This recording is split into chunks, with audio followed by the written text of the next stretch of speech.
Hi everyone, welcome to the April edition of the Mug Rug of the Month Club. This month we're going to do April showers, so we have an umbrella, and this month's lesson features use of metallic threads. So we're going to talk about that a little bit. And it features a pocket just like we've done before. I think we've got one more month with the pocket and then we'll go on to different kinds of designs. So let me know if you would like to either be a member of our Mug Rug of the Month Club, or if you just want a copy of this design and the instruction sheet, just let me know in an email at waltzquilt@yahoo.com.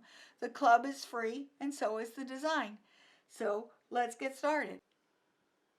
For this month's mug rug, you're going to need to have your 5x7 embroidery frame. You can pretty much use any kind of stabilizer. I know the instructions say either a cutaway or a no-show mesh, but it actually does not matter. You're going to need about a 6x8 inch piece of just cotton batting. You're going to need a 6x6 inch square of light blue fabric for the background. Now this here, but to be honest with you, I like the reverse side of this fabric for this project. There's nobody ever saying you have to use the front side. If you like this side, use it. Okay, you're going to need another piece of 3.5 inches by 6 inches for the other side of the background. You're going to need a 3.5 inches by 7 inch rectangle of background fabric or whatever for the pocket. And we're going to put a pocket on here again. This one's going to be a little different. Actually, I think I'm going to put the pocket on with the right side just to give it a little contrast. And then of course you're going to need 2 pieces of fabric for the backing that are 6 inches by 9 inches and folded in half. And of course the pocket fabric you're also going to fold in half as well. So I have 2 of those, that's the backing. For the clouds, you're going to need a piece of white fabric for the clouds. This white I saw even, it sort of shows through, so I'm going to use a double layer of it. And then you're going to need a piece of green for the umbrella. The colors of thread that I've chosen this time is I'm going to use a green, a white, black, and today's lesson we're going to be learning to use metallic thread. We're going to use the handle of the umbrella with metallic thread, but we'll talk about what makes metallic thread work and the problems that you have using metallic thread. And of course you're going to need some painter's tape. Now since we're using metallic thread, I'm going to use a size 14 top stitch needle or a metallic needle. And we'll talk about why in a little while. So the first thing I'm going to do is hoop my stabilizer. I'm going to put regular white thread in the needle and the white bobbin thread in the bobbin. And it actually does help to have a curved pair of scissors. And that will help us when we're cutting the applique. Okay, let's go to the machine. I've loaded my design in the machine called April.pes. I put light blue thread into my machine so that you can see what's going. Normally I would use white, but hopefully you'll be able to see this. So anyway, the first stitch is going to be your placement for your batting.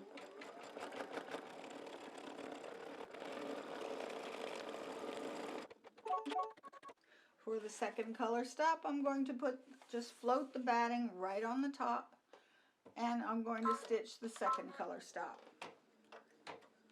which will tack down your batting.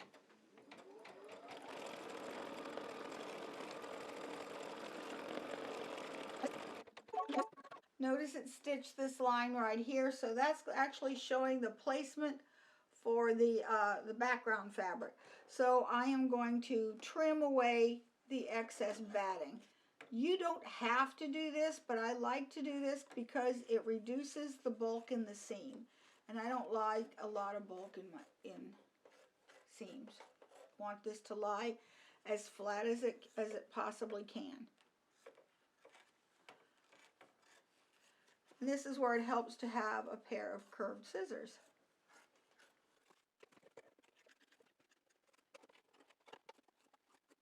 At this point, I'm going to put my 6" by 6" background fabric on top of the stitching.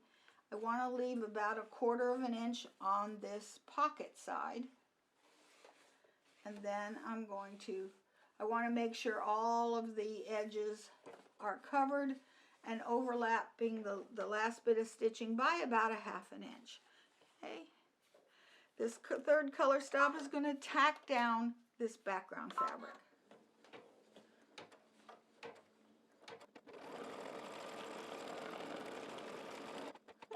All right, now we're going to stitch color stop number 4, and that's going to be our silver metallic. So here are the steps to having effective stitching with your metallic thread.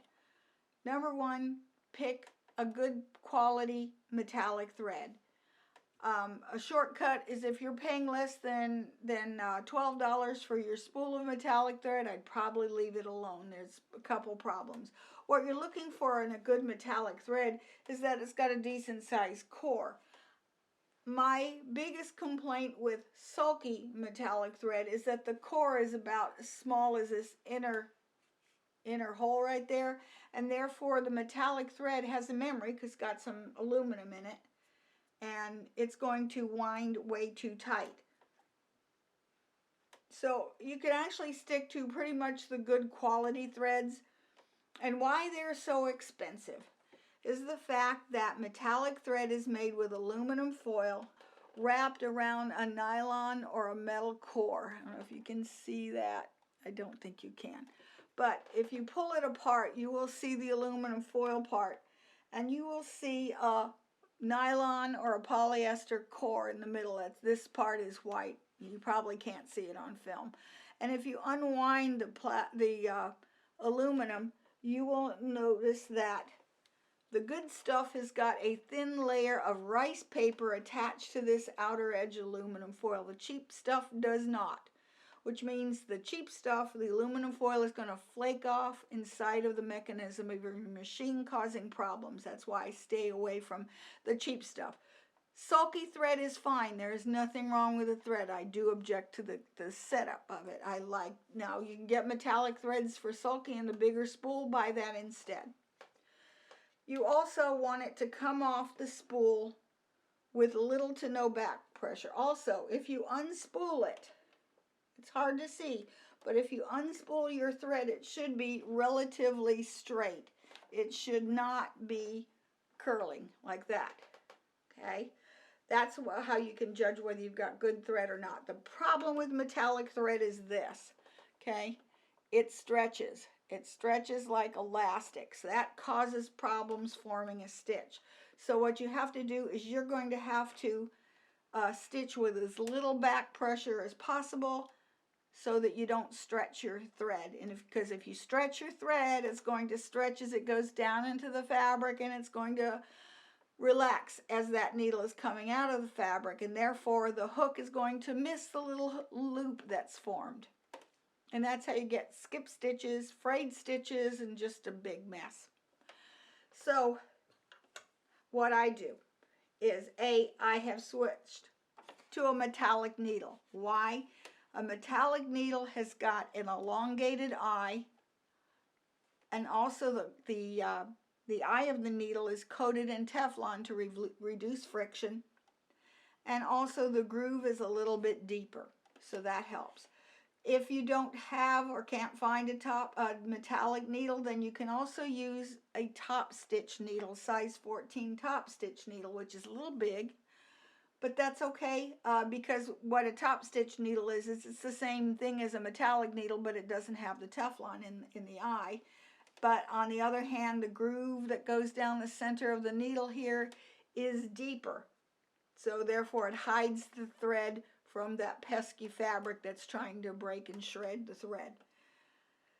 Another thing you can do is lower the tension on your machine. On this machine, normal tension is 4.0, so I'm going to bring it down to at least 3 and be prepared to go lower. So that would be over here. This is my tension. I'm going to go to Here's my tension 4. I'm going to go down to 3 on this machine. Why I pick 3 is because I've tried it out. Some machines you might need to go to 2.5. That's fine too. The other thing you need to do is slow your machine down. So I'm going to go to my settings page. My machine is at 800 stitches per minute. I'm going to bring it down to 350, and that helps reduce some of the stretching. Another thing I'm going to do here is I'm going to thread it with the thread tree. A thread tree. Mine is on my machine, but you can also buy the external ones so that the thread just comes out with no pressure. Okay, I have threaded the machine with the silver metallic thread. And I'm going to lower the presser foot, and here we go. It's going to do the handle.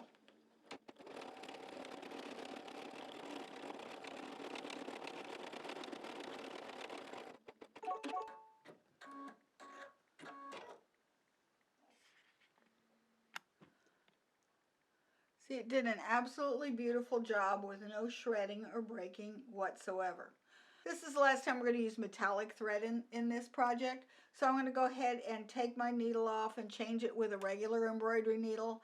I'm going to return my stitching to the correct tension, which is 4.0, and speed it back up to 800 or maybe 700. I prefer to stitch at 700 stitches per minute. And I will be right back. Okay, I've loaded the machine with black thread, and it's going to do the handle.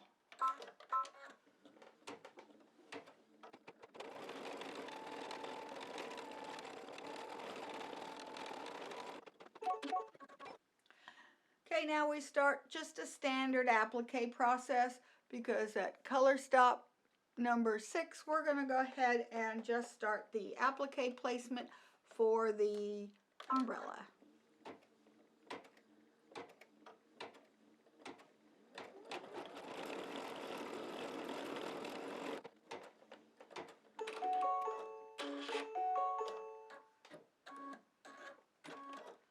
I'm going to place the green fabric on top of the placement stitch so that all of the stitches are covered. And this is the tack down. And we're at color stop number 7.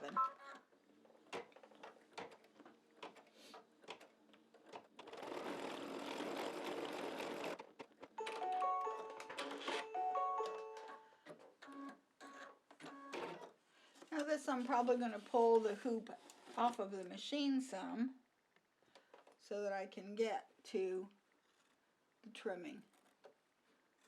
So I'm just going to trim the umbrella.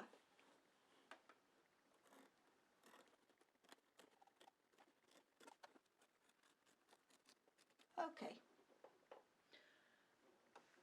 Return the hoop to the machine. And we're going to do the satin stitch, which is going to seal down the edges of the umbrella.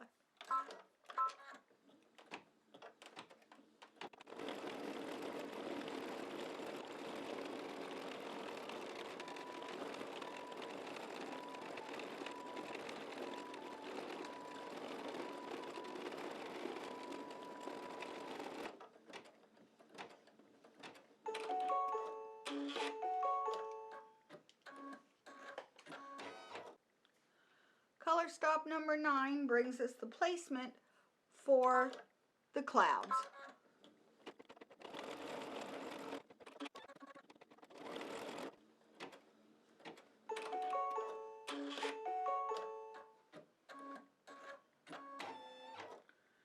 Okay, I'm going to put 2 layers of white fabric over top of the stitching for the clouds, just because this is kind of opaque fabric and I don't want the blue to shadow through. So let's just go ahead and tack these down. This is color stop number 10.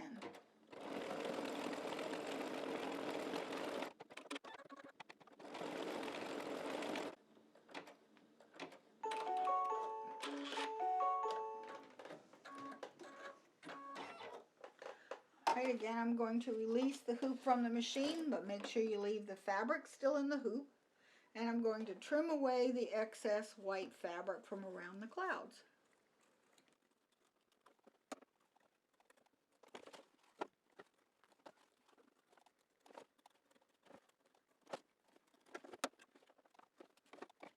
Okay, return this to the machine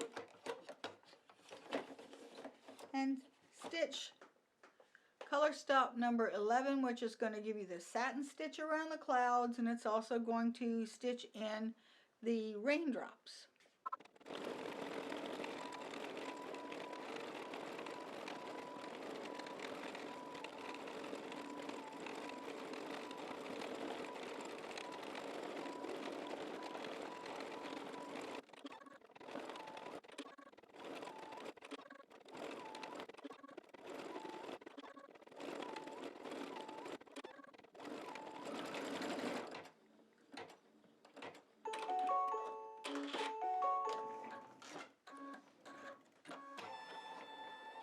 Now I have to decide, do I want the whole thing to be that color? And here's like the pockets. Or do I want this side also to be darker with the pocket? Yeah, I think I like that. Okay. Okay, color stop 12 is going to give you the placement line for the pocket and the right side of the mug rug background.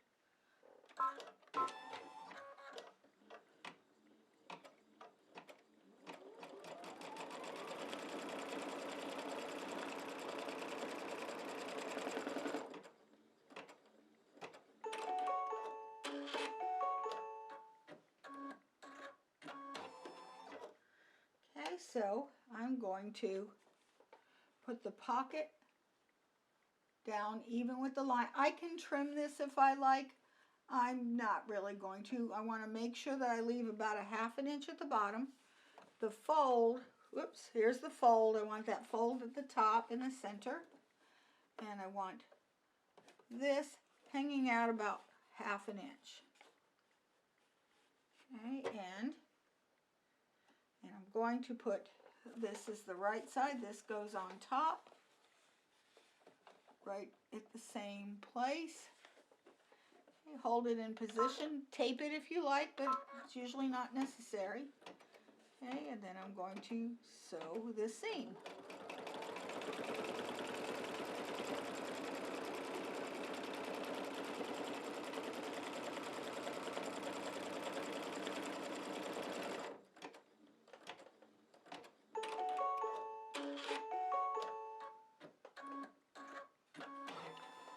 And number 14, this is color stop number 14, is going to finger press this down.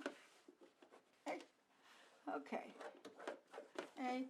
Make sure you fold the pocket back as well, and then we're going to stitch the color stop number 14 and seal in the edges.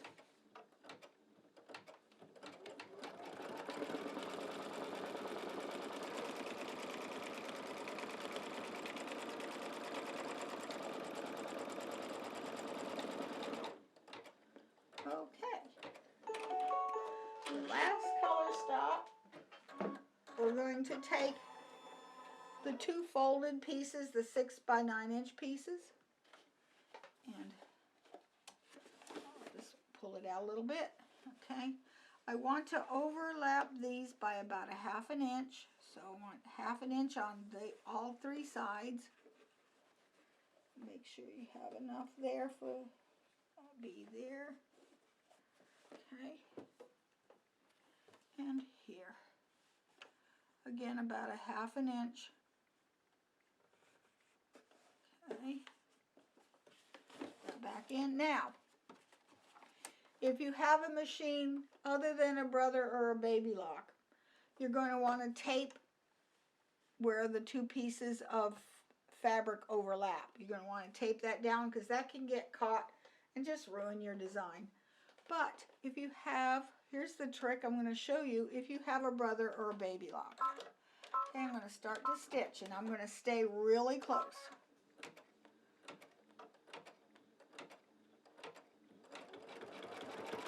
Okay, now I'm getting close to the fold. Going that way is fine, so I can just let that go. That's not going to be a problem. The other side's going to be the problem. Okay. When I get here, I'm going to stop. Okay, I can hold this. Just use that to hold it in place. And I'm going to hold in, don't let go of the start button, and it's going to continue to go slow. I want to straighten that out until, see it, I've covered the spot that's going to be the problem. So now,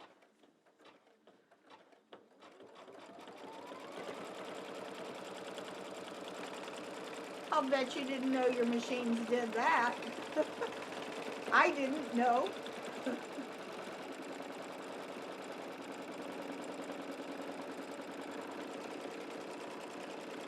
Okay, I'm afraid it's going to get caught again, so I'm going to get ready. And stop. And hold on. Don't let go till I've cleared it. I can hold this all day if I like, and then when I let go, it'll speed up. Totally love that.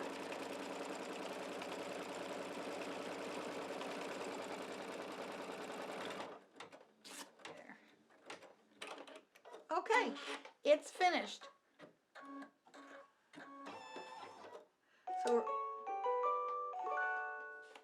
there's that delightful little sound. Okay, so now I'm going to take the fabric out of the hoop, or the hoop off the machine and the fabric out of the hoop. Okay, and I'm going to go to the table. Okay, so I'm going to tear most of this away. That's why I like to use the tear away. And I just turn my iron on.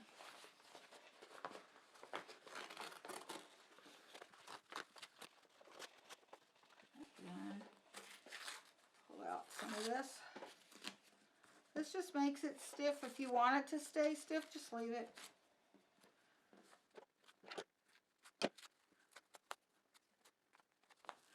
Sometimes it helps to just do that, to release some of it.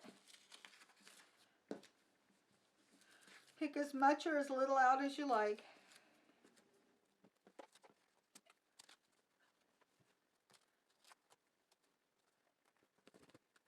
Okay. All of these. Okay, now I'm going to trim it, clipping the corners. Make sure you don't clip the stitching. Clip it back to about 1/4 of an inch.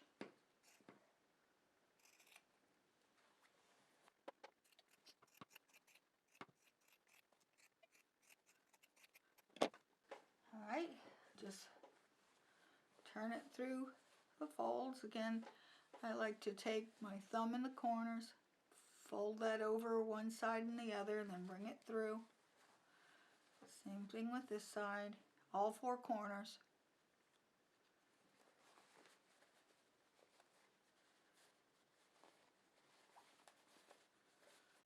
So I just trimmed it, and I'm turning it to this side. I'm going to poke the ends out. It's best to use a point turner. And no, I haven't got a new one yet since I broke mine. Okay, I'm going to give it a good press, and it's all done. Here's my little iron. Got it on steam.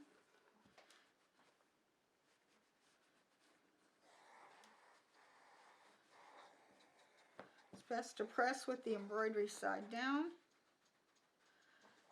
You don't have to close this. If you like, you can. You can use Velcro or some fusible web, whatever you like. There, all finished. It turned out really cute. It's a very simple design. The metallic thread just gives it that little bit of oomph. So, if you want a copy of this, then send me an email request to waltzquilt@yahoo.com. Also, let me know if you want to become a member of our Mug Rug of the Month Club. Just let me know in an email, and then I will send you the written instructions as well as the PES designs on the 1st of every month. Until then, if you have any questions, let me know, or comments, let me know. In the meantime, make sure you hit the like button, Subscribe if you haven't already, and share this design and share the video with your friends. I'll see you guys next month. Bye.